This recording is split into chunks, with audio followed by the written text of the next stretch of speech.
வணக்கம். Welcome to கதை திரட்டு. இந்த வீடியோவில் நம்ம என்ன கதை கேட்க போகிறோம்னா, நீ இல்லாமல் நான் இல்லை கதையின் 16வது பகுதி. நம்ம சேனலை இது வரைக்கும் சப்ஸ்கிரைப் பண்ணாதவங்க சப்ஸ்கிரைப் பண்ணுங்க. பக்கத்தில் இருக்கிற பெல் ஐக்கானை கிளிக் பண்ணி ஆளுங்கிற ஆப்ஷனை ப்ரெஸ் பண்ணுங்க. ஸோ தட் நான் போடுற கதைகளை உடனுக்குடனே நீங்கள் கேட்கலாம். வாங்க கதைக்குள்ளே போகலாம். ஷைலு தன் ஏமாற்றத்தை மறைத்து கொண்டாள். தட்ஸ் ஓகே கார்த்திக், பிஸ்னஸ் தான் முதல், மற்றதெல்லாம் அப்புறம். எனக்கு ஒரு பிரச்சனையும் இல்லை. நீங்கள் சந்தோஷமாக போய் வெற்றிகரமாக டீலை முடிச்சிட்டு வாங்க என்றவள். திரும்ப எத்தனை நாளாகும் கார்த்திக் என்றாள் சிறு ஏக்கத்துடன். என்னதான் ஏமாற்றத்தை மறைத்து சகஜமாய் பேச நினைத்தாலும் குரலில் களிமண்ணாய் ஒட்டியிருந்த ஏக்கம் வெளிக்காட்டிவிட, ஒரு மாதமாகும். நம் கல்யாணத்தை பற்றி உன் சகோதரிகள் சென்ற பிறகுதான் பேசணும்னு சொல்லிட்ட. அவர்கள் ஊருக்கு சென்ற பிறகுதான் நான் வர முடியும். வந்தவுடனே அப்பா அம்மாவுடன் வந்து உன்னை பெண் கேட்கிறேன், போதுமா என்ற கார்த்திக் கொட்டிய ஷைலுவுக்கு ஐ லவ் யூடா என்று கூறி அழுத்தமாக முத்தமிட, ஷைலுவின் முகம் செவ்வானமாக சிவக்க வெட்கத்துடன் பத்திரமா போயிட்டு வாங்க கார்த்திக் என்று விடை கொடுத்தாள். போனை வைத்ததும் என்னவென்று சொல்ல முடியாத ஒரு உணர்வு மனதை பாரமாக அழுத்த, உறங்க முயற்சி செய்தவளை காயத்ரி அழைத்து, நாளைக்கு கல்யாணத்துக்கு வர மறந்துடாத என்று ஞாபகப்படுத்த அதே நினைவிலேயே உறங்கிவிட்டாள். அடுத்த நாள் காயத்ரியின் திருமணத்திற்கு தாயிடம் சொல்லிவிட்டு சென்றவள் அவளிடம் கார்த்திக் ஜப்பான் போயிருக்கிற விஷயத்தை கூறி கவலைப்பட, தன் சந்தோஷத்தையும் மீறி தோழியின் கவலை காயத்ரியை ஆட்கொள்ள அவளை தேற்றினாள்.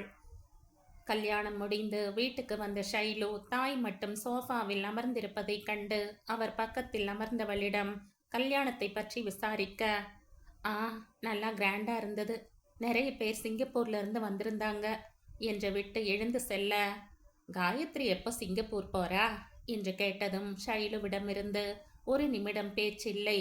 ஒரு பெருமூச்சோடு மீண்டும் தாயின் பக்கத்தில் அமர்ந்தவள், ஏற்கனவே பாஸ்போர்ட் விசா என்று எல்லா ஏற்பாடுகளும் செய்துவிட்டதால் இந்த வாரத்திலே கிளம்புகிறாள் என்ற மகளின் பேச்சில் இருந்த கவலையை உணர்ந்தவர் அவளின் கையை அழுத்தி, கல்யாணம் ஆயிட்டா, கணவன் வீடுதானே சாஸ்வதம் ஷைலு, அவளும் என்ன செய்வா?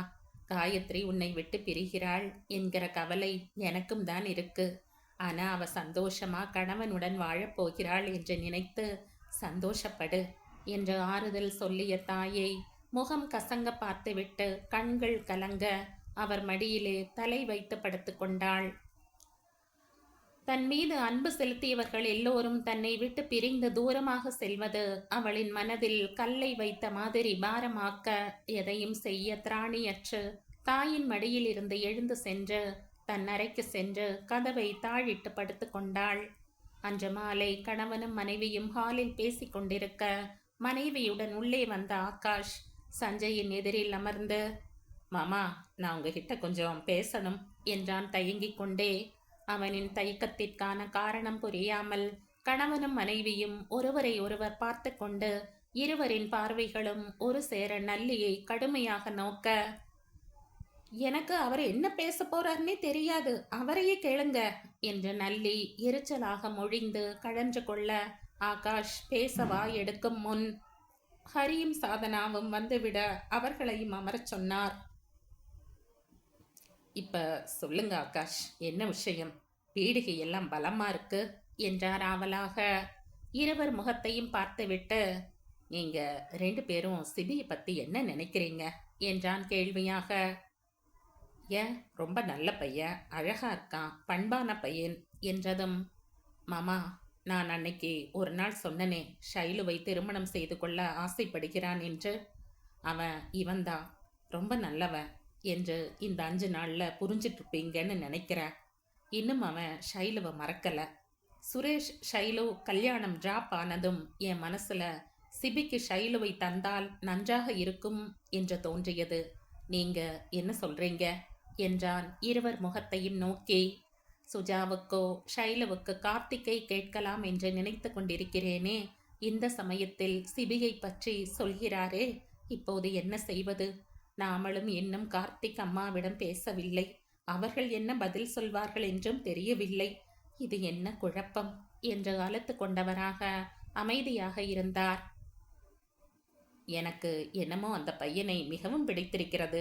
ஆகாஷ் சொல்றதும் சரிதான். நல்ல அழகாகவும் இருக்கிறான், புத்திசாலி, திறமையானவன், வசதியாகவும் இருக்கிறான். நம்ம ஷைலுவை கண் கலங்காமல் பார்த்து கொள்வான். ஷைலுவுக்கு பொருத்தமாக இருப்பான். நீ சொல், உன்னோட ஐடியா என்ன சுஜா என தன் எண்ணங்களிலிருந்து கலைந்து, நான் சொல்வது இருக்கட்டும் சஞ்சய்.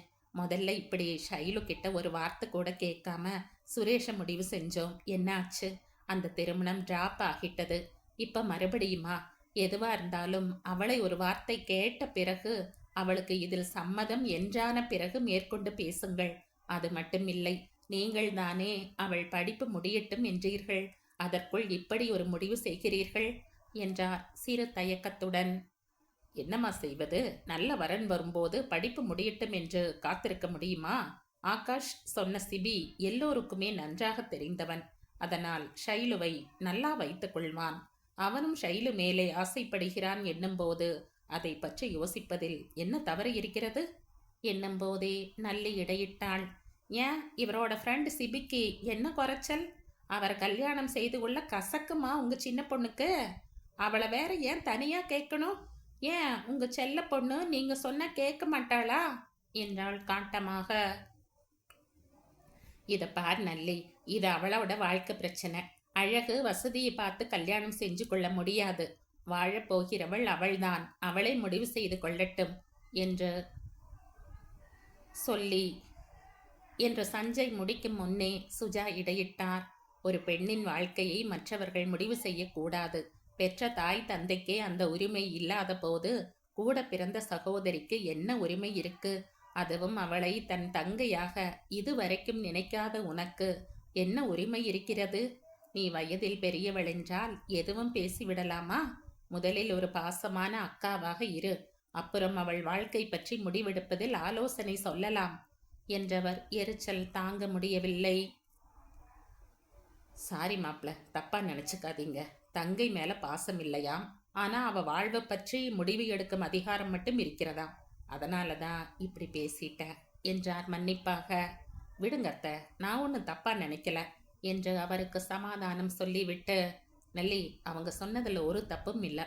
முதல்ல ஷைலு கிட்ட அன்பாரு, அதன் பிறகு நீ பேசவா. அப்போது கூட அவள் முடிவுதான் கடைசி முடிவு. நீயோ மற்றவங்களோ வற்புறுத்தி திருமணம் செய்து வைக்க முடியாது. அதனால நீ இதுல தலையிடாத என்று சற்று கோபமாக கூற, விடுவிடுவென்று அவள் அறைக்குள் சென்று விட்டாள்.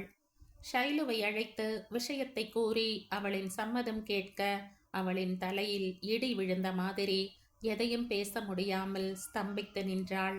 கோபமாக சென்ற நல்லி ஷைலு என்ன சொல்கிறாள் என்று அறிந்து கொள்ளும் ஆவலில் மீண்டும் வந்து அமர்ந்ததும், ஷைலுவுக்கு வேண்டாம் என்று மறுக்கலாம் என்றிருந்த கொஞ்ச நஞ்சமிருந்த தைரியம் அவளை விட்டு பறந்தோட மொழி மறந்தவள் போல அமைதியாக இருந்தாள். நல்லி ஏற்கனவே சுரேஷின் கல்யாணத்தில் கார்த்திக்கும் ஷைலுவும் சிரித்து பேசுவதை சந்தேகப்பட்டு அவர்களை தொடர்ந்து கவனித்ததில் இருவரும் காதலிப்பது அவளுக்கு தெரிய வர, உள்ளுக்குள் கனன்று கொண்டிருந்த வன்மத்தை நேரம் பார்த்து சரியான தருணத்தில் 4 பேர் முன்னிலையில் போட்டு உடைக்கும் எண்ணத்தில் இருந்தவளுக்கு, கணவன் கொண்டு வந்த வரன் சிபியை எப்படியாவது ஷைலுவுக்கு திருமணம் செய்து வைத்து அவளின் நிம்மதியையும் சந்தோஷத்தையும் அழிக்க முடிவு செய்தாள். அதை செயல்படுத்தும் எண்ணத்தில்தான் அவள் பேசவே ஆரம்பித்தது. ஆனால் அவளை ஆகாஷே அடக்கியதும் அவளின் வெறியை அதிகப்படுத்த மீண்டும் ஹாலுக்கு வந்தவள் ஷைலு என்ன சொல்ல போகிறாள் என்று கவனிக்க, ஷைலுவோ எதையும் பேசாமல் விழிப்பதை கண்டதும் உள்ளுக்குள் சத்தமாக சிரித்து கொண்டே தங்கையை வன்மமாக பார்த்து கொண்டிருந்தாள். அவளை தங்கள் நடுவில் அமர்த்தி கொண்ட பெற்றோர் மீண்டும் அதே கேள்வியை பொறுமையாக கேட்டும் அவளிடமிருந்து பதில் வராததால், சொல்லு ஷைலு, உனக்கு சிபியை பிடிச்சிருந்தா மேற்கொண்டு பேசலாம், இல்ல என்னும் போதே நல்லி இடையிட்டாள் மீண்டும். என்ன ஆகாஷ் இப்படி கேட்குறீங்க? அவளுக்கு சிபியை பிடிக்காம போக என்ன காரணம் இருக்கு? அது மட்டும் இல்ல, அவ அப்பாவின் பேச்சை தட்டவே மாட்டா. அவரின் சந்தோஷம்தான் இவளுக்கும் சந்தோஷம் என்றவள். நீங்க தான் அடிக்கடி சொல்வீங்களே, என் பொண்ணு என் வார்த்தையை மீறி எதுவும் செய்ய மாட்டா, என் கௌரவத்திற்கு எதிரா ஒரு அடி கூட எடுத்து வைக்க மாட்டான்னு சொல்வீங்க. இப்ப நீங்க இவ்வளவு கேட்டும் அமைதியா இருக்கான்னா என்ன அர்த்தம் என்றவளை முறைத்தார் சுஜா. அம்மா, சும்மா அக்காவை முறைக்காதீங்க. அவங்க ஒன்றும் தப்பா சொல்லல.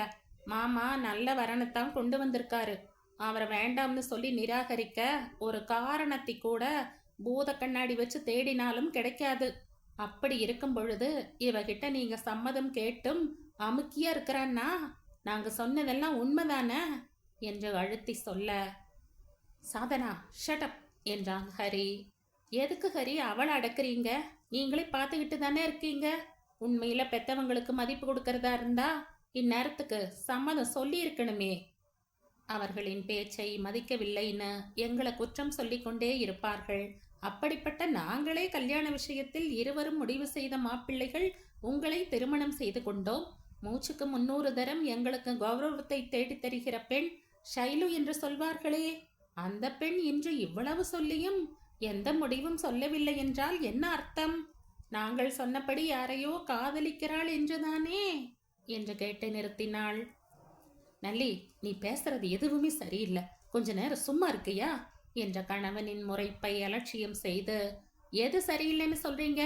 இத்தனை நாள் அவளை உங்க தங்கைன்னு சொல்லி என் வாயை அடக்குனீங்களே, நீங்க சொல்லியும் எதுவும் பேசலைன்னா என்ன அர்த்தம் என்றதும், வாயை மூடுன்னு அர்த்தம் என்று அழுத்தமாக அதட்ட, ஓகே ஆகாஷ், நான் பேசல, நீங்களே கேட்டு சொல்லுங்க என்று அவளை முறைத்து கொண்டே பேச, ஷைலுவுக்கு தன் காதல் ஊமை கண்ட கனவு போல ஆகிவிட அதை வெளியில் சொல்லவும் முடியாமல் விழுங்கவும் முடியாமல் அனலிலிட்ட புழு போல துடித்தாள். அவளின் முகம் கசங்குவதை உணர்ந்த சுஜா அவளின் கையை தன் கைக்குள் வைத்து கொண்டு நல்லியிடம், நீ சொன்னாலும் சொல்லாட்டாலும் என் பெண் பத்திரமாத்து தங்கந்தான். நீங்க அவ மேல வாரி அரைச்ச சேர போல அவ இல்ல. அவ தூய்மையானவள். இன்னைக்கு வரைக்கும் அவ யாரையும் மனசுல கூட நினைக்கல. இந்த கணம் வரை அவ ஏன் பொண்ணாத்தா இருக்கா என்று அழுத்தமாக கூற, ஷைலுவுக்கு அவமானத்தில் உடல் கூனி குறுக கண்களில் அவளையும் அறியாமல் கண்ணீர் வழிந்தது. ஷைலுவுக்கு தாயின் நம்பிக்கையான பேச்சில் உடல் குறுகி கண்களில் கண்ணீர் வழிய, அவ கிடக்கிற ஷைலு, நீ அந்த மாதிரி பெண் இல்லைன்னு எங்களுக்கு தெரியும் என்ற அக்கா கணவர்களின் நம்பிக்கையும், எனக்கு உன்னை பத்தி தெரியும்டா ஷைலு, அவங்க கண்டதையும் பேசுறாங்கன்னு உன்னை சந்தேகப்படுவேன்னு நினைச்சையா? நீ இந்த வரனுக்கு சம்மதம் சொல்லாமல் இருப்பதற்கும் ஏதாவது காரணம் இருக்கும்னு எனக்கு தெரியும் என்றவர் அவளின் கண்ணீரை துடைக்க, அவரின் அன்பான பேச்சும் பாசமும் அவளை பலம் இழக்க வைத்தது. கார்த்திக்கின் மேல் உள்ள காதலை இழக்க முடியாமலும் தந்தையின் நம்பிக்கையை அழிக்க முடியாமலும் உள்ளே நொறுங்கி போனாலும் கண்ணீரை துடைத்து கொண்டு, சாரிப்பா, படிப்பு கெட்டிடுமேன்னு தான் யோசிச்சேன், வேற ஒன்றும் இல்லை. நீங்க யாரை கொண்டு வந்து நிறுத்தினாலும் அவருக்கு நான் கழுத்து நீட்டுற, நீங்க தைரியமா முடிவெடுங்க என்றவள் அதற்கு மேல் அங்கிருந்தால் வெடித்து கதறி விடுவோம் என்ற பயத்தில் வேகமாக தன் அறைக்கு சென்று கதவை தாழிட்டு கொள்ள, நல்லியின் மானசீக ஆணவ சிரிப்பு அவளை துரத்தியது. மகள் சம்மதம் கொடுத்ததும் சஞ்சய் கர்வமாக பெரிய மகள்களை நோக்க, சாதனாவுக்கு சப்பென்று ஆகிவிட, நல்லிக்கோ பாப்போம் இந்த கர்வம் எத்தனை நாளைக்குன்னு, அவ கழுத்துல தாலி ஏற வர எதுவுமே நிலை இல்லைன்னு உங்களுக்கு புரிய வைக்கிறேன் என்று உள்ளுக்குள்ளே சவால் விட்டு முறைத்து கொண்டே எழுந்து செல்ல, அவங்கள விடுங்க மாமா, இந்த கல்யாணத்தை நாங்க இருக்கும்போதே முடிச்சு விடுங்களேன் என்ற மாப்பிள்ளைகளின் நியாயமான கோரிக்கையை உடனே ஏற்றுக்கொண்டார். சுஜாவிற்கு இது என்ன இப்படி ஒரு சோதனை? நாம ஒன்று நினைக்க தெய்வம் ஒன்று நினைக்குதே. ஒருவேளை ஷைலுவுக்கு சிபியை பிடிக்குமோ? சரி, அப்படி அவனைத்தான் பிடிக்குதுன்னா அவ இஷ்டப்படியே செஞ்சுட வேண்டியதுதான். ஷைலு நன்னா இருந்தா போதும் என்று நினைத்தவராக அங்கிருந்து எழுந்து சென்றார். இந்த முடிவை உடனே சிபியிடம் தெரிவித்து அவனை பெண் பார்க்க வர சொல்ல, தேன்மொழிக்கே சந்தோஷத்தில் தலைக்கால் புரியவில்லை. ஆனால் விஜயகுமாருக்குத்தான் எதிலுமே சுவாரஸ்யமே இல்லாமல் எதுவோ நடக்கப் போகிறது என்ற பயத்திலேயே இருக்க, நடக்க வேண்டிய சம்பிரதாயங்கள் தங்கு தடையில்லாமல் நடக்க எல்லாவற்றிற்கும் ஒரு பொம்மை போல ஒத்துழைத்தாள் ஷைலு. விஷயம் தெரிந்து விக்கிக்கு நெஞ்சு கொதிக்க, தமக்கு இடம் தாம் தூம் என்று குதிக்க சலனமே இல்லாமல், நாம அழுது புலம்பி எதுவுமே நடக்க போறதில்ல விக்கி, எது என் தலையில எழுதியிருக்கோ அதுதானே நடக்கும் என்று வியாக்கியானம் பேச, உன் வியாக்கியானம் எல்லாம் சரி, ஆனா உன்னால கார்த்திக் சாரை மறக்க முடியுமா? இல்ல அவர் தான் இந்த முடிவுக்கு ஒத்துக்கொள்வாரா? நீயே ஏன் ஊமையா இருந்து உன் வாழ்க்கைக்கு கொள்ளி வச்சுக்கிற என்று ஆதங்கத்தில் துடித்தான். அவனை உயிரே இல்லாமல் பார்த்தவள், முடியாது ஆனா என்று எதுவோ சொல்ல வந்தவள் அதை பாதியில் விழுங்கி, இதுக்கு மேல என்ன எதுவும் கேட்காத விக்கி என்று கரகரவென கண்ணீர் வழிய முகத்தை மூடி அழ, தமக்கையின் அருகில் அமர்ந்து பரிதாபமாக நோக்கி, அக்கா நான் கார்த்திக் சாருக்கு ஃபோன் செய்யவா என்றதும் விழுக்கென நிமிர்ந்தாள். இல்ல வேண்டாம், அவரால் இதை தாங்க முடியாது எனும்போதே குரல் நடுங்க அவசரமாக கண்களை அழுந்த துடைத்து கொண்டு, இதை பத்தி கார்த்திக் சாருக்கு ஃபோன் செய்ய மாட்டேன்னு சத்தியம் பண்ணு என்று அவனை வற்புறுத்தி சத்தியத்தை வாங்கி கொண்டாள்.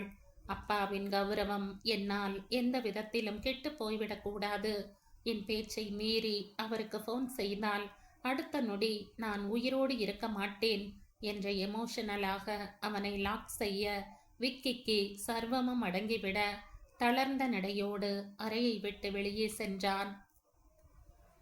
காயத்ரி ஊருக்கு போகும் வரை அவளிடம் எதை பற்றியும் சொல்லாமல் மறைக்க முடிந்த ஷைலவுக்கு சுரேஷும் திவ்யாவும் விஷயம் கேள்விப்பட்டு ஹனிமூனை பாதையிலேயே விட்டு ஓடி வந்தவர்களுக்கு பதில் சொல்ல முடியாமல் கண்ணீரை மட்டுமே பதிலாக கொடுக்க அவளை என்ன சொல்வதென்று தெரியாமல் தவித்தார்கள்.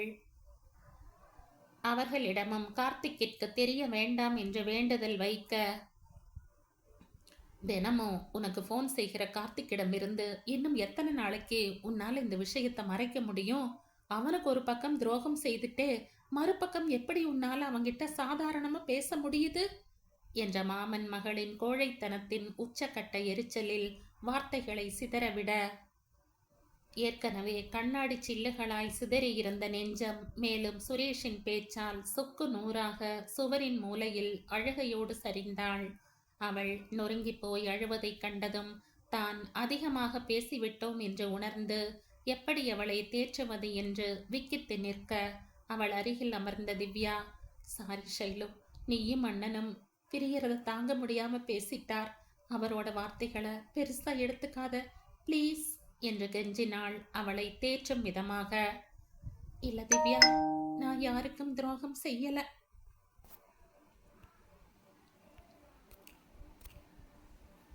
என் உயிரே போனாலும் யாருக்கும் துரோகம் செய்ய மாட்டேன். சிபிய எனக்கு நிச்சயம் செய்த நாள் முதல் கார்த்திக் கிட்ட நான் பேசல, ஃபோனை ஸ்விட்ச் ஆஃப் செஞ்சிட்டேன் என்று கதறி அழ, திவ்யாவிற்கு அவளின் தவிப்பும் வேதனைகளும் புரிய அழுகையோடு தன்னோடு சேர்த்து அணைத்து கொண்டாள். பெண் பார்த்துவிட்டு போன 3ஆம் நாளே சிம்பிளாக வீட்டிலேயே கை தாம்பூலம் மாற்றி கொண்டவர்கள் ஒரு வாரம் கழித்து திருமணம் வைத்து கொள்ளலாம் என்று முடிவு செய்து அதற்குண்டான ஏற்பாடுகளை கவனிக்க, ஷைலுவின் காதலை பற்றி தெரிந்தவர்கள் தவிர மற்றவர்கள் சந்தோஷமாக கல்யாண ஏற்பாடுகளை கவனிப்பதில் முனைந்தார்கள். புடவை எடுக்க, சொந்தங்களுக்கு காட்ட, கல்யாண பத்திரிகை மாடல் பார்க்க என்று சிபி வீட்டிலிருந்து அடிக்கடி யாராவது ஒருத்தர் வந்து கொண்டே இருக்க, அவர்கள் முன்னே இயல்பாக இருப்பது போல நடிப்பதே பெரிய வேலையாக இருந்தது ஷைலவுக்கு. மற்ற நேரங்களில் கல்லூரிக்கு கூட செல்லாமல் தன் அறையே கதி என்று மூட்டு வளையை விரித்து கொண்டு நடைப்பிடமாக வளைய வந்தவளை காண சகிக்காமல் சுரேஷ் நகை கடையில் வேலை இருக்குன்னு முணுமுணுத்து விட்டு திவ்யாவை மட்டும் அவளுக்கு காவல் வைத்துவிட்டு சென்னைக்கு கிளம்பிவிட்டான். கார்த்திக்கிற்குத்தானே ஃபோன் செய்ய வேண்டாம் என்றால் மகா அத்தைக்கும் விஸ்வநாத் மாமாவுக்கும் ஃபோன் செய்து விஷயத்தை கூறினால் என்ன என்று நினைத்த வினாடி அதை செயல்படுத்த கால் செய்ய அவர்களுக்கு ரீச் ஆகாமல் தொடர்பு எல்லைக்கு அப்பால் இருப்பதாக ரிப்ளை வர சுரேஷ் சோர்ந்து போனான். எப்படி இந்த கல்யாணத்தை தடுப்பதென்று புரியாமல் எதையோ யோசித்து மண்டை குழம்பியதுதான் மிச்சம். உருப்படியாக ஒரு ஐடியாவும் கிடைக்காமல் மீண்டும் மீண்டும் அவர்களுக்கே முயற்சி செய்தும் பலன் இல்லாமல் போக கல்யாணத்திற்கு 2 நாள் முன் பாண்டிச்சேரி வந்து சேர்ந்தான். எப்பொழுதும் எதையோ யோசிக்கும் அவனின் முகக்குறிப்பை வைத்து சஞ்சய் அவனை விசாரிக்க அவரிடம் ஒன்றும் இல்லை என்று சமாளிப்பதே பெரும் பாடாக இருந்தது. மனதில் இருந்த ஆசைகளை சுனாமி வந்து அடித்து கொண்டு சென்று நிர்மூலமாக்கி சென்றாலும் தன் நெஞ்சின் ஓலத்தை யாரிடமும் வெளிப்படுத்தாமல் பெற்றவர்களை நல்லியிடம் விட்டு கொடுக்க கூடாது என்கிற ஒரே காரணத்திற்காக தேமே என்று கீ கொடுத்த பொம்மை போல சாஸ்திர சம்பிரதாயங்களுக்கு கட்டுப்பட்டு எல்லாவற்றையும் ஏற்றுக்கொண்டவளுக்கு திருமண நாட்கள் நெருங்க நெருங்க மனதின் பாரம் அதிகமாகி மூச்சு விடுவதே பெரும் சுமையாகி போனது. கல்யாண நாளும் நெருங்கிவிட அன்று மாலை மாப்பிள்ளை அழைப்பு தொடங்கிவிட சுரேஷ் அந்த ஊர்வலத்தில் கலந்து கொள்ள சென்றுவிட அலங்கார பூஷிதையாக ஜீவனே இல்லாமல் அமர்ந்திருந்த ஷைலுவின் பக்கத்தில் திவ்யா எல்லோரையும் அனுப்பிவிட்டு என்ன பேசுவது என்று புரியாமல் ஆளுக்கு ஒரு மூலையில் கடனே என்று அமர்ந்திருக்க படபடவென்று கதவை தட்டும் சப்தம் கேட்டு திவ்யா தலையை திருப்பி ஷைலுவை நோக்கினாள். அவளோ அப்படி ஒரு சத்தமே கேட்காதது போல அழுது அழுது கண்ணீர் வற்றி போக கண்கள் விட்டத்தில் நிலை குத்தி இருப்பதை கண்டு ஒரு நெடிய பெருமூச்சோடு கதவை திறந்தவளுக்கு வாசலில் அதிர்ச்சி கலந்த குழப்பத்தோடு பெரியப்பாவையும் பெரியம்மாவையும் கண்டவளுக்கு பலமான அதிர்ச்சியும் அதே சமயத்தில் என்னதென்று சொல்ல முடியாத மன நிம்மதியும் ஒரு சேர அவளை தாக்க பெரியம்மா ஷைலு என்றவளுக்கு அதற்கு மேல் பேச முடியாமல் தொண்டை அடைத்து கொண்டது. அவர்கள் வந்தது கூட தெரியாமல் ஒரு ஜடம் மாதிரி அமர்ந்திருந்தவளின் முகத்தை தொட்டு ஷைலு என்று அழைத்த மகாவை கண்டதும் உயிர் பெற்ற சிலை போல அவரின் தோளில் சாய்ந்து அடிப்பட்ட மானாய் கதறிய பெண்ணை தேற்ற வழி தெரியாமல் அவரும் அழ விஸ்வநாத்துக்கு என்ன பேசுவது அடுத்து என்ன செய்வது என்று தெரியாமல் கையை பிசைந்து கொண்டிருந்தார். கார்த்திக் வெளிநாடு சென்றதும் எப்படியும் அவன் வந்த பிறகுதான் ஷைலுவை பெண் கேட்கப் போகிறோம். அவன் ஊரிலிருந்து வருவதற்கு முன் ஒரு ஆன்மீக சுற்றுலா போய்விட்டு வந்து விடலாம் என்று கிளம்பியவர்கள் நிம்மதியாக பெங்களூரில் மஞ்சுநாதரை மனம் குளிர தரிசித்து கொண்டிருந்த வேளையில் சுரேஷின் அழைப்பை கண்டு வேகமாக தரிசனம் செய்துவிட்டு வெளியே வந்தவர்களுக்கு அவன் சொன்ன விஷயத்தை கேட்டு அதிர்ச்சியில் பேச்சே வரவில்லை. நொந்து போய் அங்கிருந்து புறப்பட்டவர்கள் நேரே இங்கே வந்ததால் ஷைலுவின் நிலைமை அதைவிட கொடியதாக இருக்க யாரை குற்றம் சொல்வது என்று தெரியாமல் தங்கள் மனக்குமுறல்களை வெளியே சொல்ல முடியாமல் திருடனுக்கு தேள் கொட்டிய மாதிரி தவித்து போனார்கள். கார்த்திக்கால் இந்த விஷயத்தை எப்படி தாங்கிக் கொள்ள முடியும்? அவன் உயிரே ஷைலுதான். அவளே இன்று இன்னொருத்தனுக்கு சொந்தமாக போகிறாள் என்று தெரிந்தால் என்னாகும்?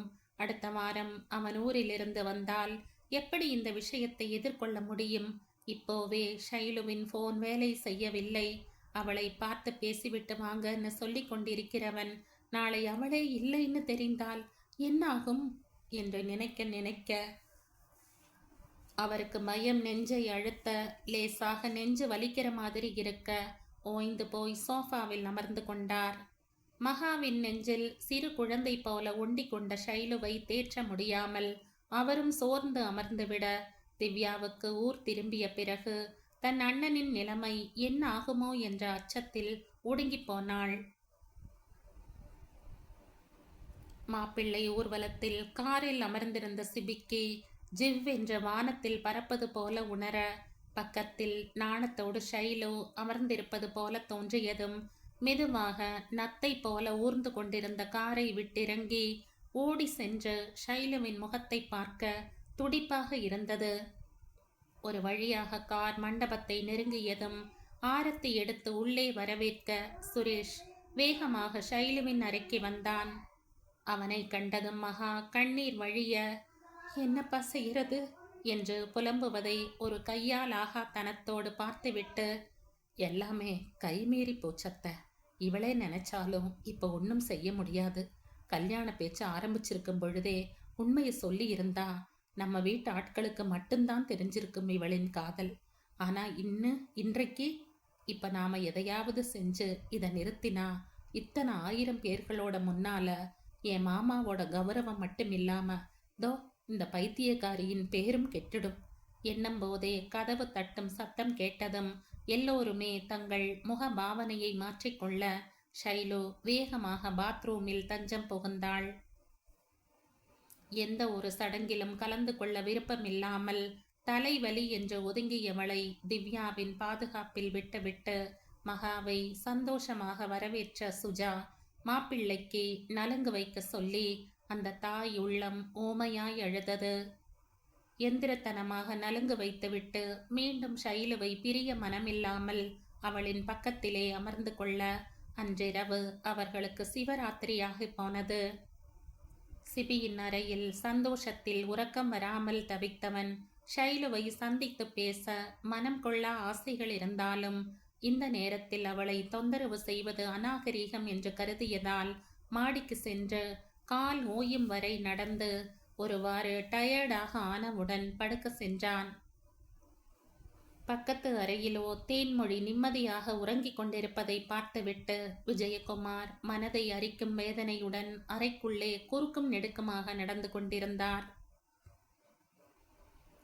சத்தம் கேட்டு கண் விழித்த தேன்மொழி கணவர் உறங்காமல் இருப்பதைக் கண்டு விசாரிக்க, எனக்கு உன்னை போல விச்ராந்தியா இருக்க முடியல சிபி. சிபி ஷைலுவின் கழுத்தில் தாலி கட்டி முடிக்கும் வரை எனக்கு நிம்மதி இல்லை என்று குழப்பமாக பேசியவரை கை அமர்த்தி, நானே நிம்மதியா இருக்க, நீங்க ஏன் தேவையில்லாம குழப்பிக்கிட்டு இருக்கீங்க? எல்லாம் நல்லபடியா நடக்கும். நம்ம பையன் சந்தோஷமா இருக்கத்தான் போறான் பாருங்க என்று சமாதானம் செய்தார். இருந்தாலும் மனைவியின் பேச்சில் சமாதானம் அடைய மறுத்து, ச்சே நீ தூங்கு என்றவர், இதுக்குத்தான் நான் பயந்தேன். என் பேச்சை கேட்டாத்தானே என்ன நடக்க போகுதோ என்று மீண்டும் புலம்ப ஆரம்பிக்க தேன்மொழி அவரை வேடிக்கையாக பார்த்துவிட்டு மீண்டும் தன் தூக்கத்தை தொடர்ந்தார். சுஜாவும் சஞ்சயும் சந்தோஷத்தில் உறங்கவில்லை என்றால் மகா, விஸ்வநாத், விக்கி, ஷைலு, சுரேஷ், திவ்யா வேதனையில் உறங்காமல் நேரத்தை கடத்தி கொண்டிருக்க மணி 4 ஆனதும் அவளை ரெடியாக சொல்லிவிட்டு சுஜா நகர்ந்ததும் தான் ஷைலுவுக்கு நடக்கப் போகிற பயங்கரம் புரிந்தது. அமர்ந்திருந்த இடத்தை விட்டு சிறிது கூட நகராமல் முழங்காலில் முகத்தை பதித்து அழுது கொண்டிருந்தவளை சமாதானப்படுத்தி குளிக்க வைத்து அலங்காரத்தை செய்ய அசையாமல் கல் மாதிரி அமர்ந்திருந்தவளை பார்க்க பார்க்க நெஞ்சம் பதறியது மகாவுக்கு. பியூட்டிஷியன் அலங்காரத்தை முடித்து புடவை கட்டிவிட்டு சென்ற பிறகு அவரும் கடனே என்று ரெடியாகி மன பாரத்தோடு காத்திருக்க, முகூர்த்த நேரம் நெருங்குகிறது என்று அழைக்க வந்தவர்களை காத்திருக்க சொல்லிவிட்டு பாத்ரூம் சென்றாள். விஷயம் தெரிந்தவர்களுக்கோ இன்னும் சில வினாடிகளில் ஷைலு வேறொருத்தனுக்கு மனைவியாக போவதை பார்க்க பிடிக்காமல், மேடைக்கு வர பிடிக்காமல் ஒரு ஓரமாக கவலையோடு நின்று கொண்டிருந்தார்கள். பாத்ரூம் சென்று திரும்பியவளின் முகம் சற்று தெளிந்திருக்க எவ்வித பதட்டமும் இல்லாமல் சிபியின் பக்கத்தில் அமரவும் அதை காண சகிக்காமல் விஸ்வநாத்தும் சுரேஷும் முகத்தை திருப்பிக் கொள்ள திவ்யாவின் விழிகளில் நீர் பெருக்கெடுக்க யாருக்கும் தெரியாமல் ரகசியமாக கண்களை துடைத்து கொண்டிருந்தாள். மகாவுக்கு இத்தனை வருட வாழ்க்கை அனுபவத்தில் எதையும் தாங்கும் கலை கை வந்ததினால் மனக்குமுறல்களை மறைத்து வெளியே அமைதியாக நின்றிருந்தார். ஷைலுவின் பார்வை தன்னை நேசித்தவர்களை ஒரு தடவை ஆசையோடு வருடி செல்ல பெரியவருக்கு அவள் பார்வையில் இருந்த ஒருவித அமைதி பயத்தை கிளப்ப அவளையே பீதியுடன் பார்த்து கொண்டிருந்தார். திடீரென கெட்டி மேளம் முழங்கும் சப்தம் கேட்டு சுய நினைவிற்கு வந்த மகா மணமேடையை கவனிக்க ஷைலுவுக்கு சிபி மங்கள நாணை தூட்ட ஷைலு எந்தவித சலனமும் இல்லாமல் தலை குனிந்து ஏற்றுக்கொள்ள பெற்றவர்களின் முகத்தில் பெரும் நிம்மதி சூழ்ந்தது. அக்காவின் கணவர்களுக்கோ சந்தோஷத்தில் முகம் மலர சாதனா தேமே என்று கவனிக்க நல்லிக்கோ அவள் நினைத்தது எதுவுமே நடக்காதது கண்டு எரிச்சல் மிக அச்சதையை ஆத்திரத்துடன் தங்கை மீது வீசி எறிந்தாள். மற்ற நால்வரும் கண்ணீருடன் அச்சதை தூவ விஜயகுமார் பெரும் நிம்மதியோடும் சந்தோஷத்தோடும் அச்சதை தூவ தேன்மொழியின் பார்வை நான் தான் சொன்னனே என கணவர் மீது பாய அவரின் முகம் புன்னகையில் விரிந்தது. ஷைலுவின் மனக்குமுறல்களை கண்டு அந்த ஆண்டவனுக்கே பொறுக்கவில்லையோ என்னவோ தாலி கட்டி முடிந்ததும் சிபியின் முகம் கோடி நட்சத்திரங்களை தத்தெடுத்த மாதிரி சந்தோஷத்தில் ஒளிர, அவனின் மனது சந்தோஷ சம்சார பாரத்தை சுமக்க முடியாமல் அக்னியை சுற்றி வர எழுந்தவன் நெஞ்சை பிடித்து கொண்டு சரிந்தான். ஷைலவின் திருமணத்தை விரும்பியவர்களின் முகம் புன்னகையில் குளித்த சில வினாடிகளில் அங்கு நடந்த கலவரத்தில் அது இருக்கும் இடம் தெரியாமல் பறந்தோட எல்லோருமே அதிர்ச்சியில் சிலையானார்கள். ஒரு சில வினாடிகள் எதுவும் புரியாமல் திக் பிரமை பிடித்து நின்றிருந்தவர்கள் அடுத்த நொடி பாய்ந்து வந்து எதையும் உணர முடியாமல் அதிர்ச்சியில் உறைந்து போயிருந்த ஷைலுவை சுஜாதா குழுவினர்கள் சூழ்ந்து கொள்ள, சூழ்நிலை புரிந்து அந்த கூட்டத்திலே இருந்த டாக்டர் ஓடி வந்து சிபியை சோதனை செய்தவர் அவனின் உயிர் பறவை அந்த இடத்திலே பறந்து போயிருப்பதை புரிந்து பரிதாபமாக கையை விரிக்க கல்யாண வீடு கருமாதி வீடானது. நீங்க சொன்னதை நான் கேட்கலையே. அவனுக்கு கல்யாணம் செஞ்சு வச்சு சந்தோஷமா வாழறத பார்க்கணும்னு நினைச்சனே தவிர என் மகனால இந்த சந்தோஷத்தை தாங்க முடியாது என்கிறத மறந்து போனேனே. என் அறியாமையால என் மகனை இழந்துட்டனே என்று தேன்மொழி கதறி அழ சஞ்சய் அதிர்ச்சியாக நிமிர்ந்தார்.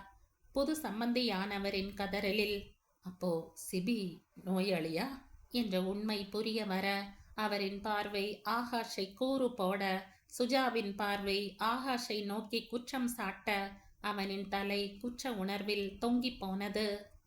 தன் தங்கை மாதிரியான பெண்ணிற்கு நல்லது செய்ய வேண்டும் என்ற ஆர்வத்தில் செய்த ஒன்று அவள் வாழ்க்கையையே அழித்து விட்டதை அறிந்து கலங்கி போய் நின்றிருந்தவனுக்கு சிபியின் தாய் கதறிய கதறல்களும் அவனுக்கு இருந்த குறையும் அப்பொழுதுதான் புரிய வர அவனை மேலும் கலங்கடிக்க, தான் எவ்வளவு பெரிய துரோகத்தை ஒரு சிறிய பெண்ணிற்கு செய்து விட்டோம் என்ற குற்ற உணர்வில் மருகியவனை ஷைலவின் பெற்றோரும் அவளை சேர்ந்தவர்களும் பார்வையாலேயே எரிக்க, அவனால் தலையை குனிந்து கொள்வதை தவிர வேறெதுவும் செய்ய முடியாதவனாக இருந்தான். நடந்ததை ஜீரணிக்க முடியாமல் அங்கிருந்த எல்லோருமே தத்தளிக்க, மகாவின் கைப்பிடியில் இருந்த ஷைலுவின் கண்கள் கொஞ்சம் கொஞ்சமாக சிறுகுவதை கண்டு பயந்து சுரேஷை துணைக்கழைத்தார். அவளின் கன்னத்தை தட்டி அழைக்க, அவளிடமிருந்து எந்தவித சலனமும் இல்லாததால் பதறி சுரேஷ் போர்க்கால நடவடிக்கையாய் திவ்யா சுஜாவுடன் ஷைலுவை காரில் மருத்துவமனைக்கு அழைத்து செல்ல, அவள் விஷம் அருந்து இருக்கிறாள் என்று அறிந்ததும் பேச வார்த்தைகளற்று ஊமையானார்கள். மகாவுக்கு மணமேடைக்கு செல்லும் முன் அவளிடம் கண்ட தெளிவும், சற்று முன் அவள் பார்த்த பார்வைக்கான அர்த்தமும் புரிய, ஊரார் பேச்சுக்கும் குடும்ப கௌரவத்திற்கும் பயந்து ஒரு சிறிய பெண்ணை பலி கொடுத்து விட்டோமே என்ற ஆற்றாமை தாங்க முடியாமல் தலை சுற்றி அங்கேயே மயங்கிவிட, விஸ்வநாத்தின் நிலைமை மிகவும் மோசமானது. சுஜாதா தன் உயிரே தன்னை விட்டு போனது போல ஜடமாக கன்னங்களில் கண்ணீர் வழி அமர்ந்திருக்க, சஞ்சய் முகம் இருள கைகளை பிசைந்தபடி ஹாஸ்பிட்டல் வராண்டாவில் புலி போல நடந்து கொண்டிருந்தார். மொத்தத்தில் எல்லோருமே ஷைலு உயிர் பிழைத்து விட வேண்டி மானசீகமாக ஆண்டவனின் பாதத்தில் சரணாகதி அடைய விக்கி ஹாஸ்பிட்டல் வளாகத்தில் அமைந்திருந்த விநாயகர் கோயிலின் முன் பழியாக கிடந்தான். ஷைலவின் நிலைமை மிகவும் கவலைக்கிடமாக இருப்பதை உணர்ந்து இனியும் கார்த்திக்கிடமிருந்து மறைப்பதில் பிரயோஜனமில்லை என்று உணர்ந்த சுரேஷ் விஷயத்தை முழுதாக சொல்லாமல் அவசரம் என்று மட்டும் கூறி அவனை உடனே புறப்பட்டு வர சொல்லவும், என்னதென்று புரியாவிட்டாலும் மனதின் ஓரம் சுரேஷின் குரலில் இருந்த ஒருவித பதட்டம், நடுக்கம், இதெல்லாம் ஏதோ அசம்பாவிதம் என்று மட்டும் உணர வைக்க கிடைத்த ஃப்ளைட்டில் உடனே கிளம்பினான். சிபியின் உடலை வீட்டுக்கு கொண்டு சென்றதும் ஆகாஷ் மனைவியுடன் ஹாஸ்பிட்டலுக்கு விரைய, அங்கு யாருமே அவனிடம் பேச தயாராக இல்லை என்பது அங்கு நிலவிய சூழ்நிலையை புரிய வைக்க, அவனும் ஒரு மூலையில் ஷைலு பிழைத்து கொள்ள வேண்டும் என்று தவம் இருந்தான். இதுவரை ஷைலுவை ஒரு தங்கையாக, அவ்வளவு ஏன் ஒரு உயிர் உள்ள மனுஷியாக கூட நினைக்காத நல்லிக்கு தான் எவ்வளவு பெரிய கொடுமையை அவளுக்கு இழைத்திருக்கிறோம் என்று உணர, அவள் கண்களும் கண்ணீரை சுரக்க, தங்கைக்காக அவளின் மனது முதல் முறையாக கடவுளை சரணடைந்தது.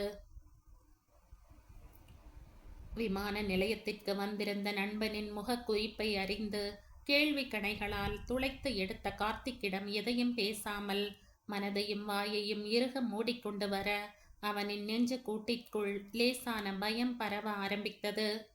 தன் வீட்டில் யாருக்கும் எதுவும் இல்லை என்பது சென்னை விமான நிலையத்தில் காலை எடுத்து வைத்ததுமே தாயிடம் பேசி தெரிந்து கொண்டு ஷைலுவை பற்றி விசாரிக்க அவரிடமிருந்து சரியான பதில் வராமல் மழுப்பலாக வந்ததில் இருந்தே கார்த்திக்கின் மனம் பயத்தில் தத்தளிக்க வைத்தது.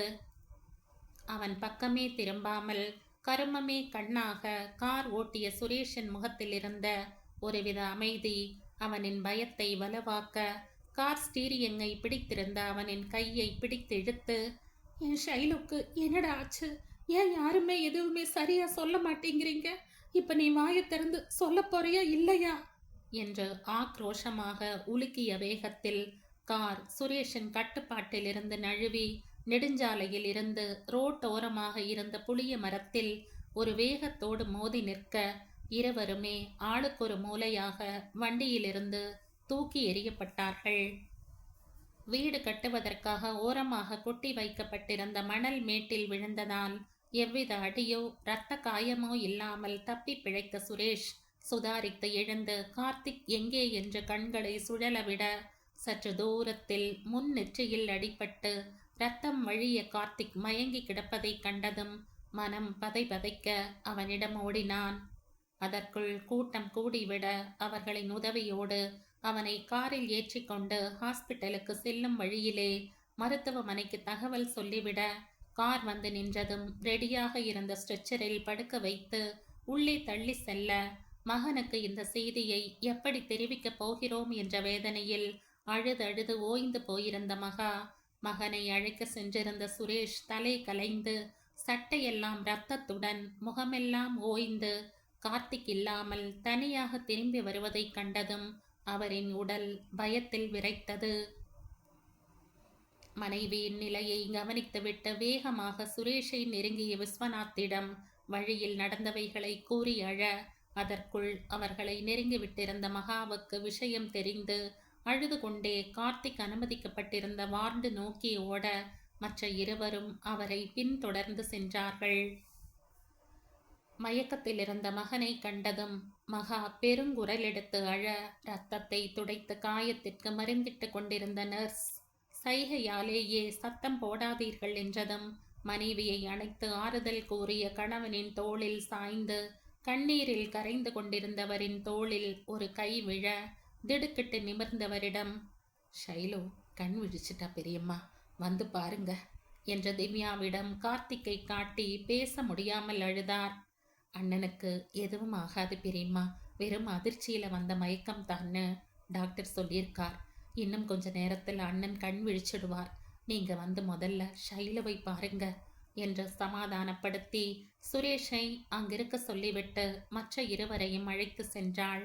ஏற்கனவே கார்த்திக்கிற்கு துரோகம் செய்துவிட்டோம் என்ற குற்ற உணர்ச்சியில் நடை பிணமாக இருந்தவளுக்கு தன்னை ஏன் காப்பாற்றினார்கள் என்கிற சுய பச்சாதாபமும் சேர்ந்து கொள்ள தன்னையே கவலையுடன் பார்த்து கொண்டிருந்த பெற்றோரை கண்டதும் கண்ணீர் கரகரவென வழிய அவர்களை எதிர்கொள்ள தெம்பில்லாமல் முகத்தை திருப்பிக் கொள்ள சுஜாதா துடித்து போனார். மகளின் அருகில் அமர்ந்து அவள் கையை பிடித்து, எங்களை மன்னிச்சிடுமா, உனக்கு நல்லது செய்கிறோம்னு நினச்சி உன் வாழ்க்கையே அழிச்சிட்டோம். இப்படியெல்லாம் நடக்கும்னு நாங்கள் நினச்சி பார்க்கவே இல்லை. உன்னை இந்த கோலத்தில் பார்க்கவா அவசரமாக இந்த கல்யாணத்தை ஏற்பாடு செஞ்ச என்று கதறி அழுத தந்தையின் அழுகை மனதை கரைப்பதற்கு பதில் கார்த்திக்கிற்கு செய்த துரோகம் அவளின் மனதை அறுக்க எதையும் பேச திராணி இல்லாமல் கண்களை மூடிக்கொள்ள இயலாமையுடன் கசங்கிய முகத்துடன் ரூமை விட்டு வெளியேறினார். மகளின் நிலைமை கண்டு சுஜாதா விரும்பினாலும் அவள் சம்மதத்தின் பேரில் நடந்த கல்யாணத்தில் மகள் எதற்காக விஷம் அருந்தினாள் என்ற கேள்வி மட்டும் அவர் மனதை அரித்து கொண்டே இருக்க அதை யாரிடம் கேட்டு தெளிவுபடுத்திக் கொள்வது என்று தெரியாமல் தவித்து கொண்டிருந்தார். கணவர் வெளியேறியதும் மகளின் அருகில் அமர்ந்து கண் மூடி படுத்திருந்தவளின் தலையை மென்மையாக வருட, அந்த இதத்தில் கண் திறந்த மகளின் கண்களை கூர்மையாக நோக்கியவரின் பார்வையை சந்திக்க முடியாமல் பார்வையை தழைத்த ஷைலுவிடம், இந்த கல்யாணம் உன் முழு சம்மதத்தோடு நடந்த கல்யாணம். ஆனா நினைச்சு பார்க்க முடியாத அளவுக்கு என்னென்னமோ நடந்துட்டது. இப்போ அதை பத்தி பேசி பிரயோஜனம் இல்லை.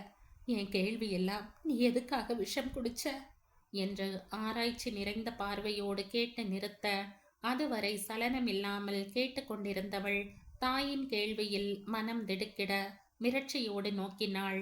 அடுத்த கணமே பதில் சொல்ல முடியாமல் பார்வையை திருப்பிக் கொள்ள அவளை கூர்மையாக நோக்கி, இரவு சரியா தூங்காததனால ஏற்பட்ட அசதியிலும் சிபியின் திடீர் மரணம் ஏற்படுத்திய அதிர்ச்சியிலும் தான் நீ மயங்கி விழுந்ததாக எல்லோரும் நினைச்சுக்கிட்டு இருக்காங்க. ஆனா நீ விஷம் குடிச்சது எனக்கும் சுரேஷுக்கும் திவ்யாவுக்கும் மட்டும்தான் தெரியும். உங்க அப்பா கிட்ட நான் இதை பத்தி சொல்லல. சொல்லு, எதுக்காக இப்படி ஒரு காரியம் செஞ்ச என்று கேட்டும் அப்பொழுதும் அவளிடமிருந்து மௌனம் மட்டுமே பதிலாக வந்தது. அவரே தொடர்ந்து, அப்போ இந்த கல்யாணத்துல உனக்கு விருப்பமில்ல அப்படித்தானே? உன் மனசுல வேறு யாரோ இருக்கிறதுனால தானே அதையும் விட்டு கொடுக்க முடியாம இதையும் ஏத்துக்க முடியாம இப்படி ஒரு முடிவு எடுத்திருக்க, சரியா என்று சற்று கடுமையாக கேட்க கேட்க ஷைலுவின் கன்னத்தில் வழிந்த கண்ணீர் அவரின் கேள்விக்கு பதில் கொடுக்க மகளின் மனம் புரிந்து அந்த தாய் மனம் ஓய்ந்து போனது. நீ உன் மனச எங்ககிட்ட சொல்லியிருந்தா நாங்க இந்த திருமணத்தை ஏற்பாடு செஞ்சிருக்கவே மாட்டோம். எதுக்காக உன் ஆசையை கொன்னு எங்களுக்கு நீ சம்மதம் கொடுக்கணும், சொல்லிடி என்ற மகளின் வாழ்க்கை பாழாய் போன ஆங்காரத்தில் அவளை உலுக்க, அதற்கும் பதில் சொல்லாமல் அழுதவளை பார்த்து தலையில் அடித்து அழுதவரின் கையை பிடித்தாள். மகளின் ஸ்பரிசம் உணர்ந்து அழுகையை நிறுத்தி, யார் ஷைலு உன் மனசுல இருக்கிறவன் சொல்லு, யாரா இருந்தாலும் பரவாயில்ல, அப்பா கிட்ட பேசி அவனுக்கே உன்னை கல்யாணம் செஞ்சு வைக்கிறேன். இன்னைக்கு நடந்ததெல்லாம் ஒரு கெட்ட கனவா நினைச்சு மறந்துடு, சொல்லு யாருமா அது என்று அழுகையினோடே கேட்ட தாய்க்கு விரக்தியாக புன்னகைத்தாள். என் வாழ்க்கையில எல்லாமே நடந்து முடிஞ்சிடுச்சு, இனியும் நடக்க ஒண்ணுமே இல்லை. என்னை உயிரா நேசிச்சவருக்கு நான் செய்த துரோகம்தான் என்னை இப்படி மூலியா நிக்க வச்சிடுச்சு.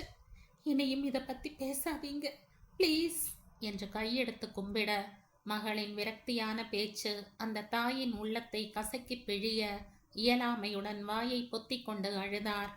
நடந்தவைகளை ஜீரணிக்க தெம்பில்லாமல் அசதியுடன் கண்களை மூடியவள் மகாவின் ஷைலு என்ற குரல் கேட்டு கண்களை திறக்க, கார்த்திக்கின் நினைவில் மீண்டும் கண்களில் கண்ணீர் ஊற்றெடுக்க சிரமத்துடன் எழுந்தவளை பாய்ந்து அணைத்து கொண்டார் மகா. உனக்கு ஏதாவது ஆகியிருந்தா என் பையனுக்கு என்ன பதில் சொல்லி இருக்க முடியும் என்று அழுது புலம்ப, திவ்யாவுடன் சோர்வுடன் வெளியேறி கொண்டிருந்த சுஜாதாவின் காதில் மகாவின் கதறல் விழ, நம் பெண்ணிற்கு மாப்பிள்ளையாக வர ஆசைப்பட்ட கார்த்திக் தான் தன் பெண்ணின் மனதை கவர்ந்தவன் என்று புரிந்ததும் உடம்பில் இருந்த சக்தி எல்லாம் வடிந்தது போல் இருக்க, அங்கிருந்த நாற்காலியில் தொப்பென்று தலையை பிடித்து கொண்டு அமர்ந்தார். இந்த கதையின் தொடர்ச்சியை அடுத்த பதிவில் கேட்கலாம். நன்றி.